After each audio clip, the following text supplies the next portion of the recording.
Here we see a grader cutting the toe of the batter for the roadworks construction. This image is a good representation of how major civil works is constructed around existing traffic flow. Australian Army engineers using a nuclear densometer in conjunction with USA Army engineers doing the sand replacement test. This image shows a self-propelled smooth vibrating drum roller compacting subgrade materials in the foreground while the grader spreads materials further back. This image shows a civil construction worker dewatering a site with a flexi-drive pump in preparation for future roadworks ensuring wastewater meets with the Environmental Protection Plan.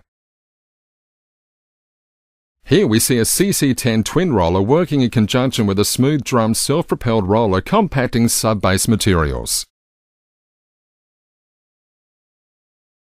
This is an image of a surveyor using a laser level to determine heights of earthworks.